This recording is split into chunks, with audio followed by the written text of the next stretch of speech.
ధర్మం అధర్మం అంటే ఏమిటి మాధవ? ఏ మార్గాన్ని అనుసరించి మనిషి తాను ఆత్మస్వరూపుడనని గుర్తిస్తాడో, పరమాత్ముని అంశగా ఉద్భవించానని తాను తెలుసుకుంటాడో ఆ మార్గాన్నే ధర్మమని అంటారు.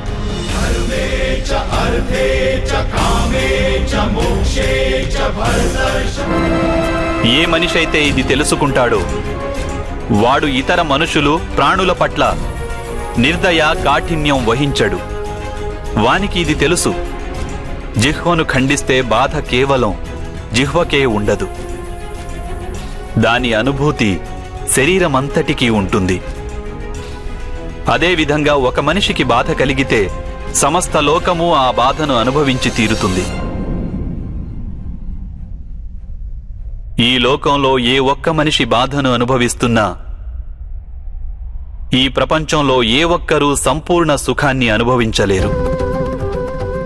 కరుణతో నిండిన మనస్సు ఏ కార్యమైతే చేయాలనుకుంటుందో దానినే ధర్మమంటారు. అంటే అధర్మం అనేది అజ్ఞానానికి మారుపేరా? అయితే మరి అజ్ఞానుల పట్ల దయ చూపడం అవసరం కదా? దండించడంలో అర్థమేమిటి?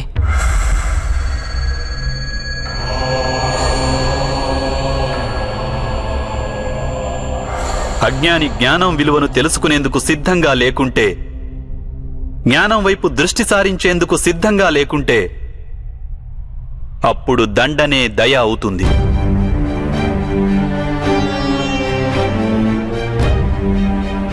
వాని పట్లనే కాదు, ఇతరుల పట్ల కూడా అవుతుంది.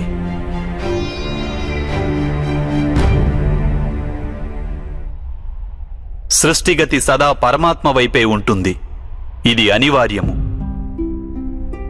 కానీ అప్పుడప్పుడు ఒక దుస్థితి ఉత్పన్నమవుతుంది. అజ్ఞానం, మోహం, అధర్మం పెరిగిపోతుంటాయి. లోకంలో ధర్మం లుప్తమవుతుందన్న భయం ఉత్పన్నమవుతుంది.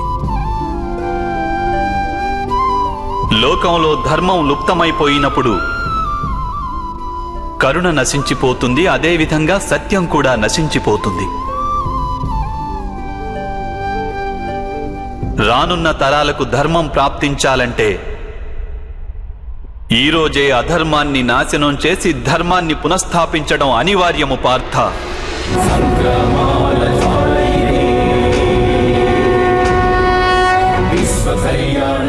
ఈ పరిస్థితి అటువంటిదే పార్థ. ఇక ధర్మ సంస్థాపన చేసే కర్తవ్యం కేవలం నీదే. కనుక దౌర్బల్యాన్ని త్యజించు. ఇకనైనా యుద్ధం చేసేందుకు సిద్ధంగా